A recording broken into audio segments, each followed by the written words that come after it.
tea. Things are getting tasty on the continent in the EU land again. Very tasty. In September, Austria held federal elections, i.e. a general election. And the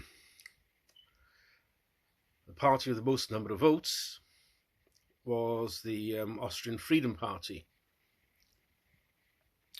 FPO, as they call themselves, headed by, I think it's Herbert Kickl, Kickl.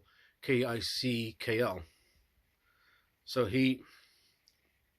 they had the number of votes, but of course, because they're populists and they have an agenda of deportation, and they're sceptical towards the Ukraine and funding the war, blah blah blah.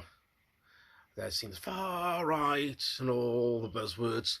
The Austrian president instead invited the former, I think he was centre-right leader to try to form a government.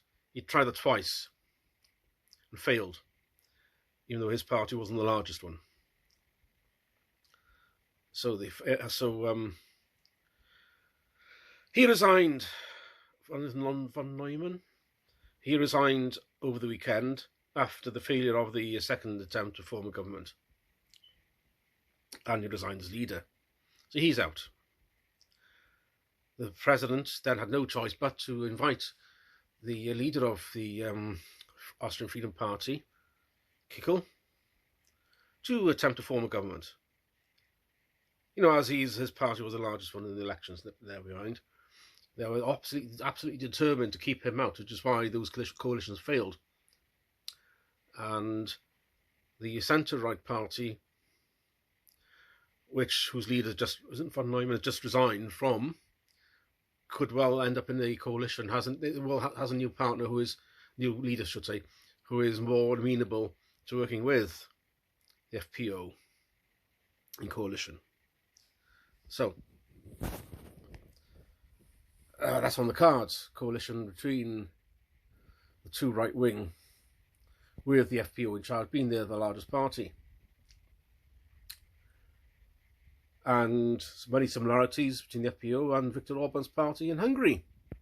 Oh dear. He too is sceptical of what's going on in Ukraine. Oh dear. And we also know that the EU doesn't like Orban.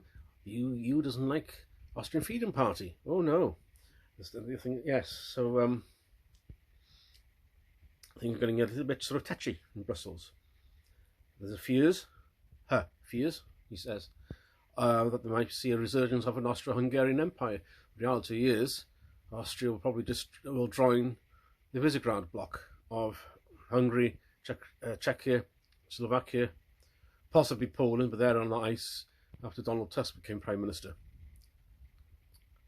Yes, so the centre bloc of Austria, Hungary, Czechia and Slovakia, because Slovakia and Czechia and Austria border border Hungary. And only Poland borders Hungary and not the other three. So,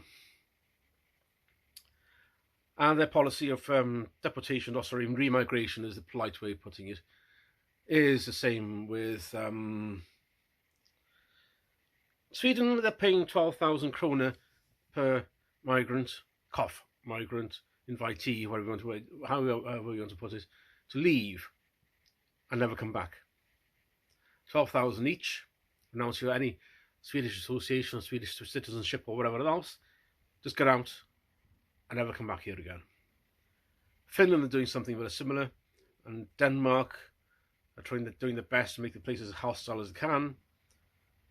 Germany, the Interior Minister under Olaf Scholz, who's also just resigned, he was also talking about, let's just say, forcing people out, and thinking also paying people to leave.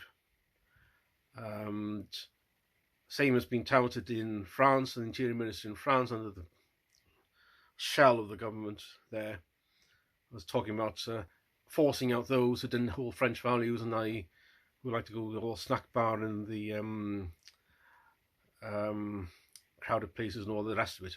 So, and also remember in Italy we have Giorgia Meloni, who was taking a very firm line and wants to stop the arrivals from North Africa at all costs, because basically they're arriving in Lampedusa and they're not going anywhere else, and the rest of the EU doesn't want to take them in. So she and her party are taking a very, very firm line. All of this, in contrast to us, we're the outliers here. We're the only ones with the open borders. Be kind to let everyone in. Everyone's welcome. We are the outliers. That is the mood on the continent. France, Germany, Denmark, Sweden, Finland, Italy, now Austria, and certainly Hungary and Poland are also very.